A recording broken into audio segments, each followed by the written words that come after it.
Hello, and welcome to the Choralosophy Podcast. This episode's a little different for me, something that I have not done in this format before, so we will see how it goes. I'm always trying to change things up and keep it fresh for you on the podcast feed. So in today's episode, you are going to hear a few things. You're going to hear me grab some mail out of the audience mailbag. There's a couple of different ways that people can give me feedback, several actually. The Choralosopher's Facebook page. There is choralosophy.com. On the main page, there is an actual form you can fill out so that it goes all your questions and responses and show ideas and anything really. There's a lot of things that can go into that form. It just dumps into a spreadsheet. And that way, if I'm busy and I can't get back to you right away, I have a database. I'm going to read some questions from there.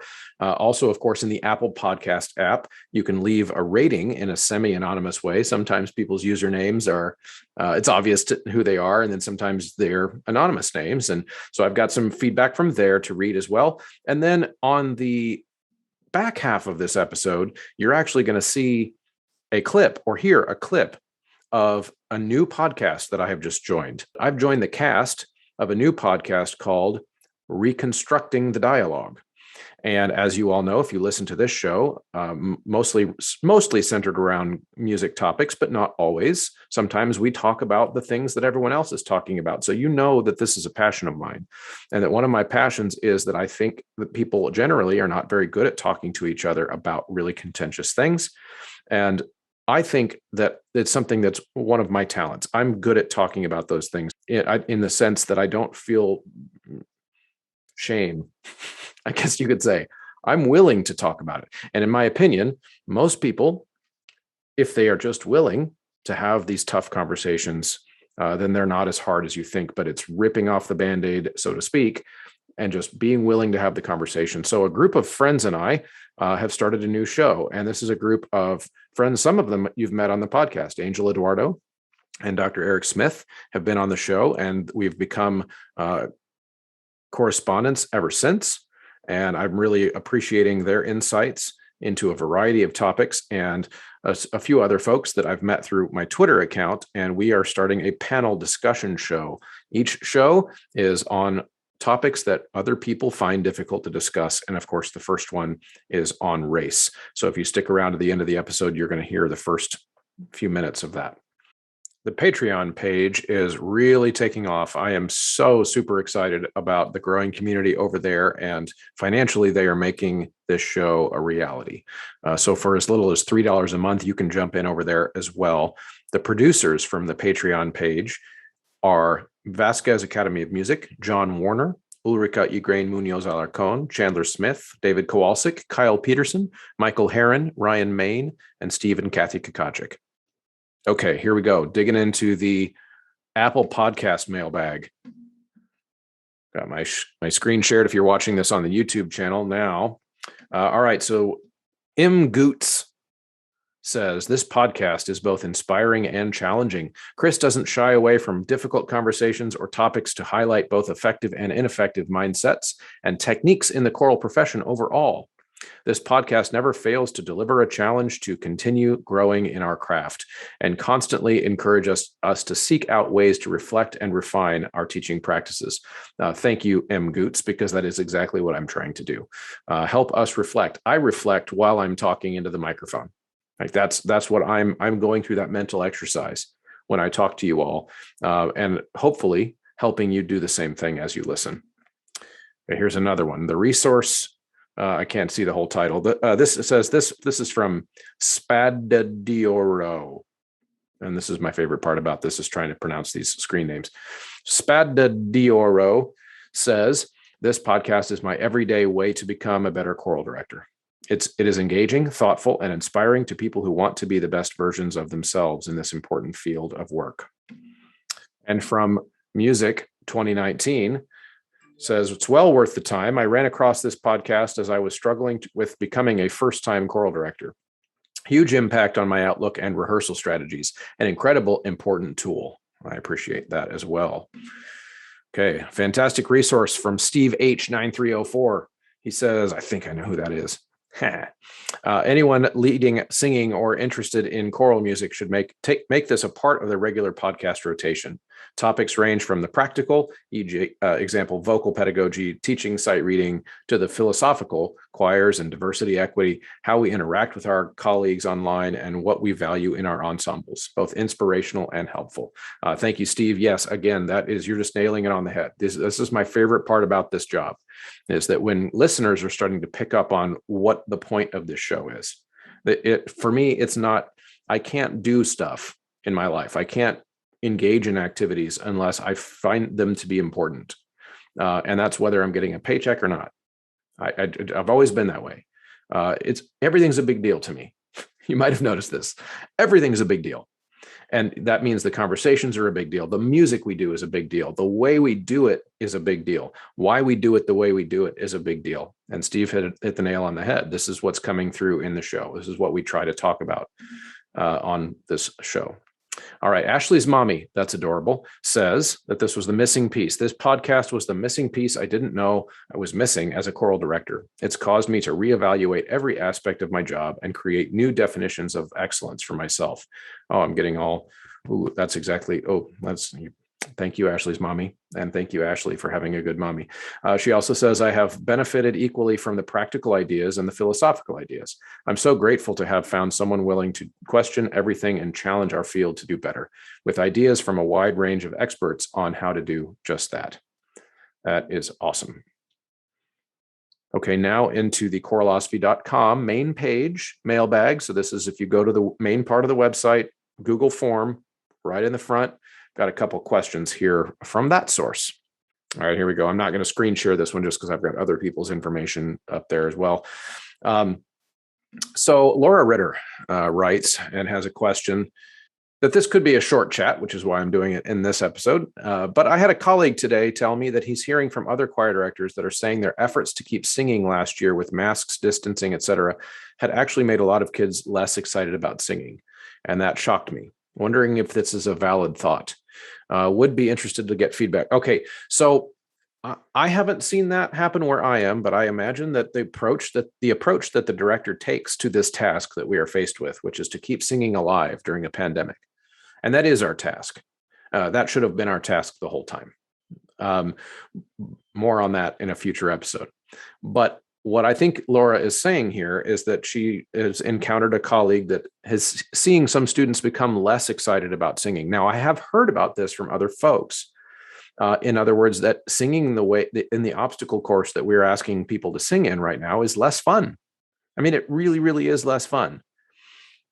So the question then becomes, what are the ways that we can keep it fresh? How much energy does it take you to exude or sell what it is that we are trying to do? How big of a deal can you make it for them? That, the way I've phrased it with my students is that we are the vanguard in a war.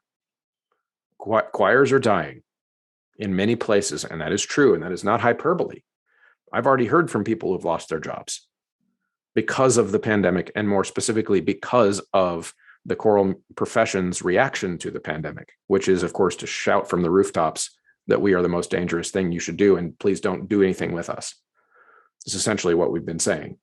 And so it's no wonder that in some places, if that is the attitude that is being exuded, that this sucks, this is hard, this is no fun, well, then the singers will reflect that.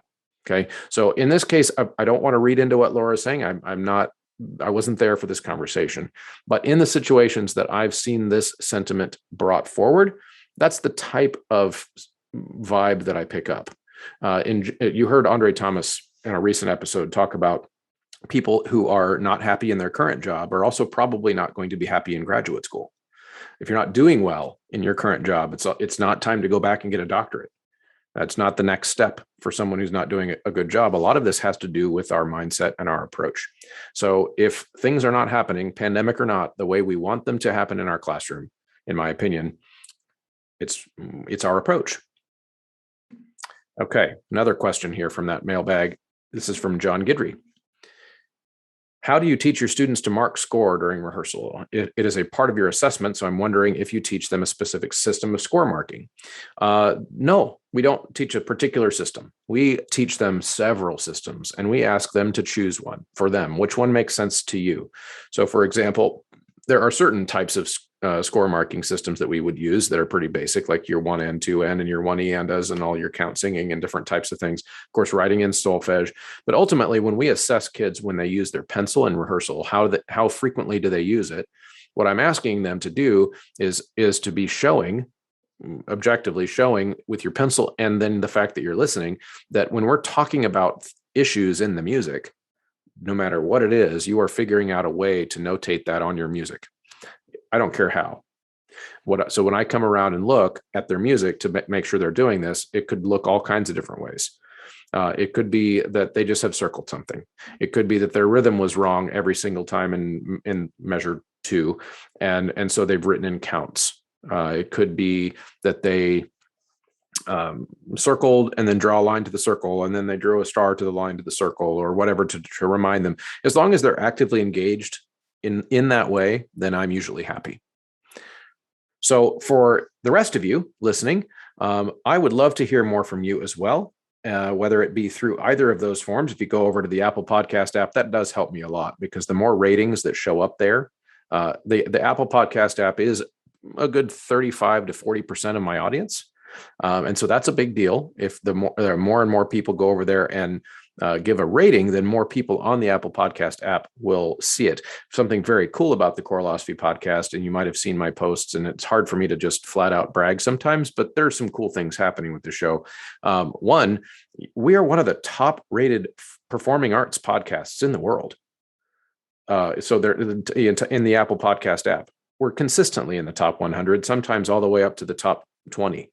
Depends, it fluctuates depending on the episode.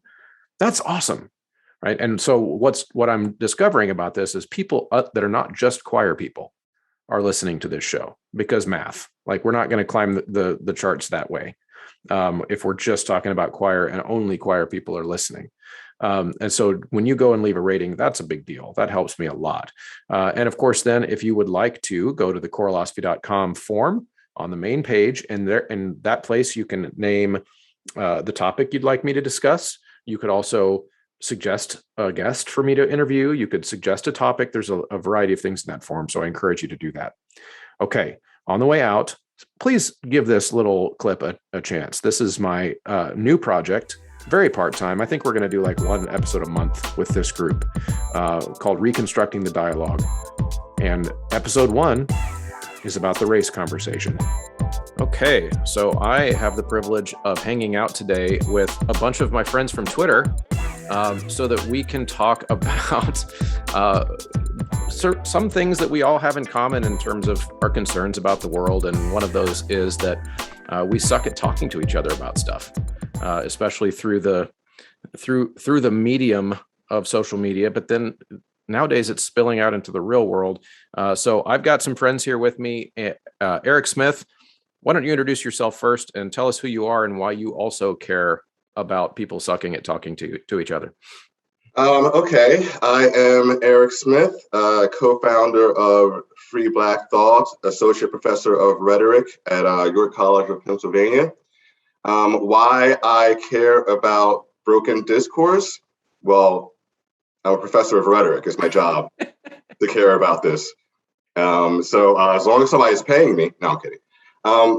I care because, I've seen the devolution of academic discourse in my field.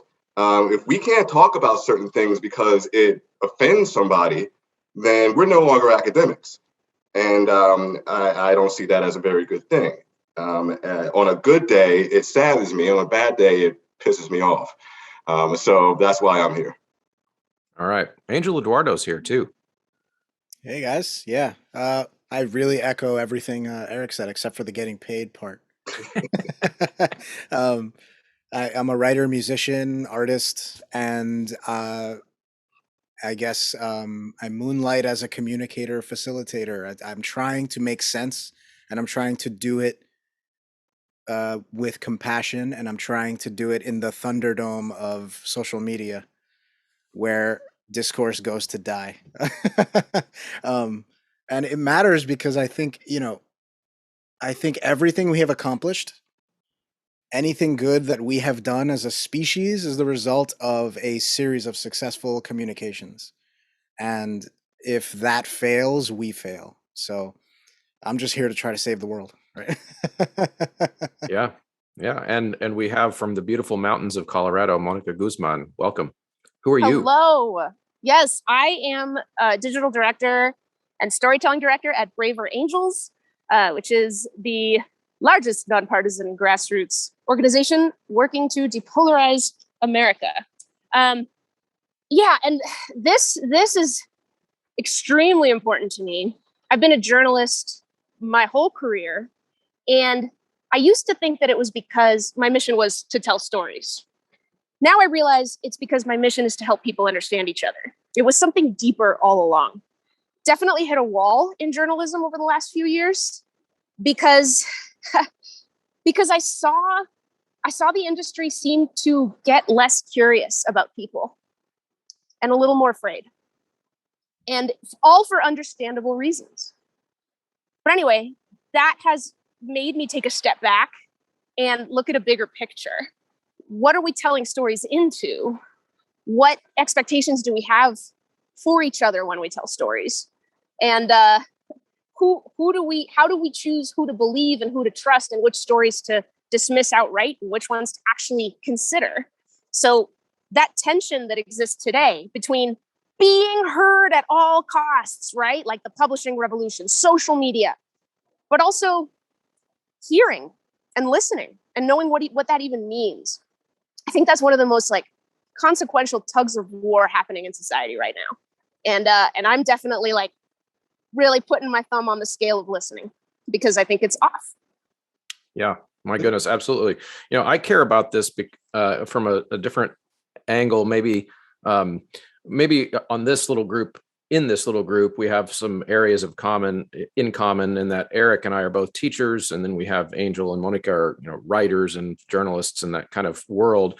But for me, I kind of come at this as from the education perspective of where I find that I can get teenagers very easily to have fantastic conversations about almost any topic when they're in person. And when they can see each other's humanity. And then I become frustrated that I know that as they stop being teenagers, they're going to leave my classroom and go out into the world and likely never be around as many people all in one room. I have classes of 100 kids. And so we have these great conversations. Then they're going to go out into the social media world and they're going to lose that ability. And that scares me because I think there are something that Angel said too, which I think is really important of all of our great things that we've come up with as humans have come from communication in some way. Matt Ridley has a really great book called The Rational Optimist. He also has a TED Talk called When Ideas Have Sex. And it's fantastic because it sets out for us in a very biological way how if I come to you with my idea and you come to me with your idea, the synthesis of what's the best parts of both of those ideas is often what rises to the top. And if we remove our ability to do that across billions of people, I see like a catastrophe coming. So that's why I care about this. So one of the things that I know that we suck at talking about the most right now is race. I think we suck at talking about COVID too, but that's maybe another for another conversation on another day. So what from your guys' perspective, I don't know how old we all are. I don't know what age range we fall into, but I know that I feel like it was easier to talk about certain things related to race 15 years ago than it is now. Do you guys observe that, or am I crazy? 7 years ago, I would say. Yeah. Maybe even 6. Yeah, for sure. For sure. And so, Eric, you had that 6 or 7 years. Elaborate on that. What do you mean? Well, I just started noticing. Actually, okay, so a lot of the people in my field who are pushing the woke agenda were doing the same thing in like the late 90s when I met them, right? And I had arguments with them then.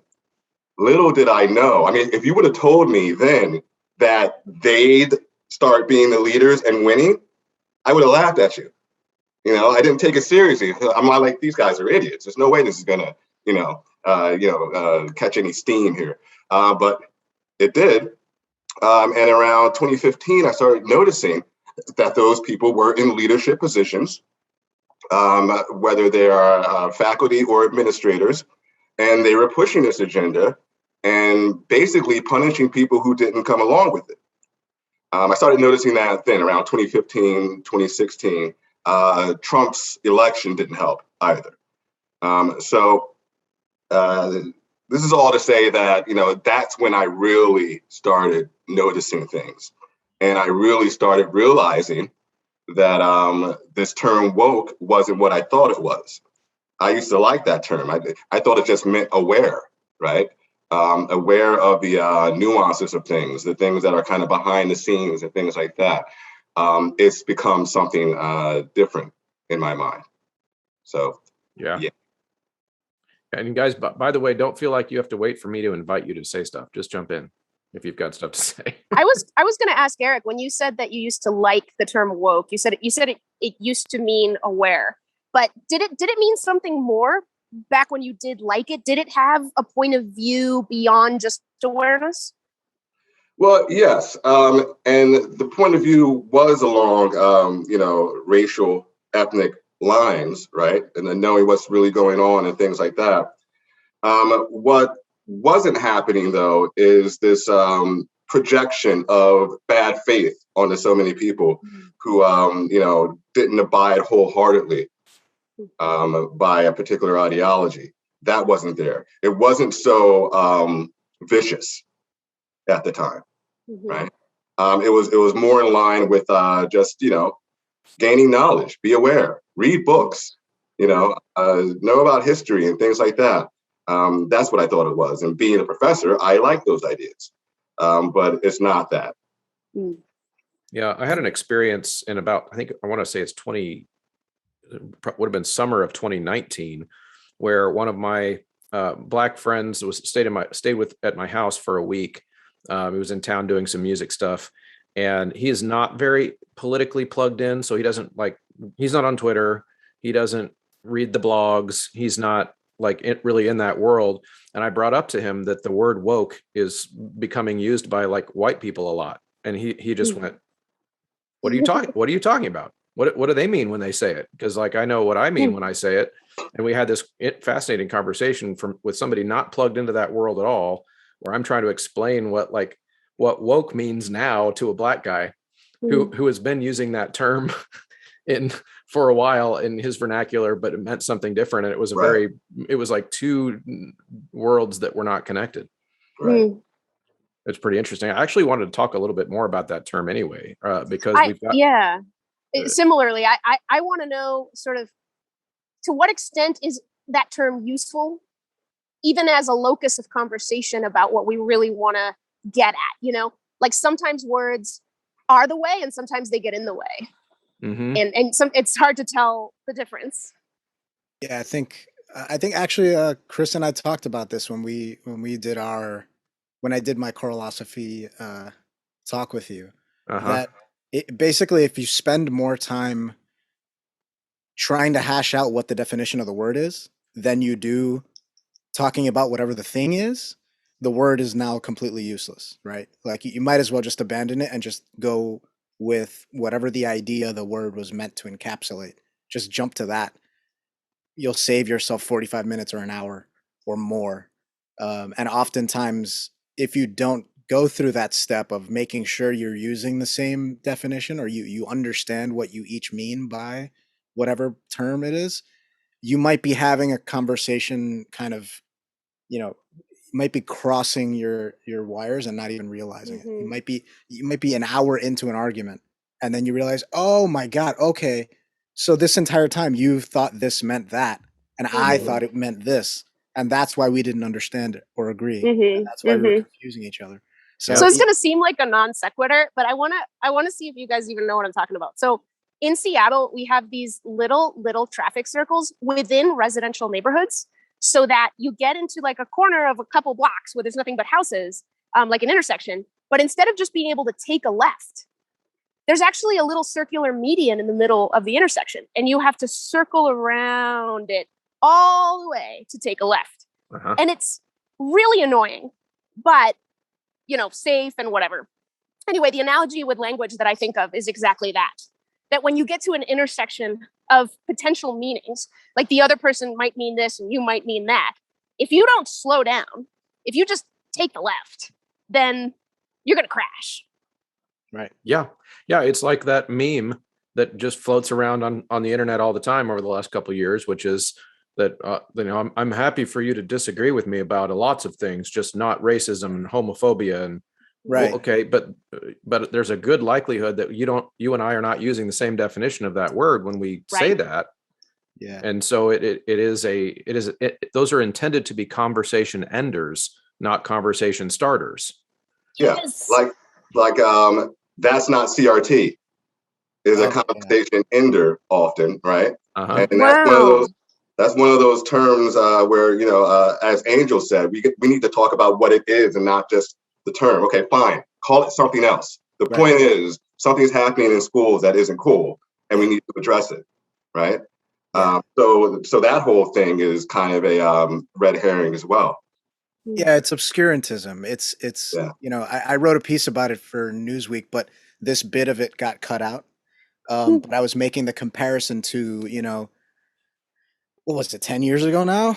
Almost 10 years ago, the whole "this is not Islam. This is not CRT. This is not Islam." It's the same kind of thing. Well, look, we're talking about a thing that's happening, right? It either is related or connected in some way, or it isn't. But if it is, we need to address it. And if it isn't, we need to clarify and say, look, this is a complete misunderstanding, right? But either way, the actual behavior and idea needs to be addressed. And I think that when people say, "Oh, it's legal theory," like, how could anybody think that CRT is being taught to kindergartners? Like, who would teach legal theory to kindergartners, right? That is an intentionally obtuse way of looking at it. Everyone knows that we're not talking about legal theory. We're talking about something else that is derivative of these sorts of ideas, right? It's distilled into, and the piece I wrote about how it's like MTV used to be music television, and then it became MTV, and it's got less and less music in it. Well, critical race theory became CRT, and it has less and less scholarship and legal theory in it. But there's still a through line. You can still connect it to that origin point. Yeah, it's almost like the conversation ending piece of it is almost like someone picks up a dictionary, opens it to critical race theory, and says, "Look, this is what it means. This is all it means. It's a legal theory from so-and-so, and this is it." And it's like, look around. Clearly, this has become a proxy for a lot of other stuff. You can choose to ignore that, but what you're really doing is ignoring a debate that matters more, right? The debate that matters is the one that's happening. And if all you can do in response to that debate is some kind of like originalism, where you go to a dictionary entry and say, "This is all it is," it's like, dude, we're not textbooks here. We're a living, breathing society that's evolving, right? Like, the stuff that matters is up here and in our hearts, not a book, not in some academic paper. I don't care what critical race theory used to mean. I care what it's standing for now that's making people so upset and passionate. Yeah, absolutely. Let me jump in real quick, because that tied for me, Monica, that tied the conversation we were having 2 minutes ago about the word woke into this term CRT, which it means different things over different times. I try not to use terms with the intent of having them be derogatory, but that's hard if you're trying to describe something that you don't like. You've got to use a term in such a way. And so that's, for me, I don't accept that. I don't even like the label anti-woke for myself, because I don't like the word woke. I don't like the word anti-woke. So I like to just say that I'm awake. I'm just trying to figure out what's best. And so with the word woke, you could come up with all kinds of non-derogatory ways to define it. For me, really, it boils down to just whether or not a person is willing to acknowledge that the way they are looking at race is one of many frameworks that you could choose to look at race. If you're willing to acknowledge that, then we could have a conversation about whether or not the framework you're using is the best one. But what I notice is some people, if they're fully invested in this ideology, they don't even like to acknowledge that it's a framework. It's just the way it is. It's the way the world is. It is a fish in water saying that the whole world is wet. And so for me, that's a similar thing with the CRT debate, which I do want to talk more about because as a teacher, and I kind of see this playing out. But yeah, I think to me, that's really where the line is like, I feel like any philosophy that a person has about the world should be a safe thing that they could discuss as long as they're willing to acknowledge that there are other philosophies. So can I Starman for a moment? Oh, I love this. Yeah. So Angel has the the Starmaning thing. So I want to Starman, if I'm using the verb correctly, folks who are saying that like critical race theory, woke, or whatever it is, they speak of it as if it's the only way, right? Instead of there are many frameworks around race. No, I'm speaking of this framework as the best framework. And the thing that I often wonder is the way to see that from a place of goodwill, good faith is maybe that really is just the strongest way to argue that it is the best framework, to speak as if there's no other framework that could possibly compete with it. I mean, you know what I mean? Like what this makes me think of with myself is, I'm a journalist. I like moderating. I like convening. I like seeing the nuance. I'm not much of a quote unquote like fighter. Like I don't use fighting tactics. I don't get aggressive with my opinions. I always want to hear other opinions. That's just who I am. But I'm very grateful that there are people out there who go all in and go all the way, including with their language and their discourse, which presents a dilemma for me because we're talking about broken discourse. And it's like, well, if you believe in something so much and you really believe in your heart that it is the best framework, isn't actually the most the best way that you can really represent it and to argue it is to go out there and pretend that it's the only one. I'm not saying I agree with that, but it's a dilemma. It's a tense question that is in my head a lot. Well, yeah, you got to be your own cheerleader, right? And so I understand that, sure. But once scrutiny comes into the situation, once the conversation's being had and your ideology is being questioned, if you refuse to defend it then because you won't suffer anybody who disagrees with you, then, we have a problem. So the initial, this is the best way to go, that's fine. But now a conversation has to be had and they don't want to have that conversation. You mentioned that you're not a fighter, right? A lot of people aren't fighters who are being called fighters, right? Simply for going against a particular anti-racist ideology. And this has happened to me. I simply ask questions, critical inquiry. It's seen as bullying, right? Asking a question is now trolling means, I don't quite understand what you're saying. Could you explain that some more? That's trolling now. Oh my gosh. Yeah. And right. So, I mean, even if you're not a fighter, you're seen as one, right? That's where we are here. I think it's even more than that. It's that when there are many of us who are convinced that we are in a fight, and so you're gonna get drafted whether you like it or not, whether you are willing or not. You're getting drafted into this war, And I always say that the biggest problem with the culture war is that it isn't really a war, but everyone thinks it is. And that's the thing is you're going to get drafted. So it's either with us or against us. There are no gray areas, right? We're in the trenches. There's the no man's land between us and there's nothing but gunfire. That's the way that people are perceiving this. Right. And when anyone kind of raises their hand and goes, hey, like maybe there's another way to do this. Everyone goes, oh, you must be the enemy.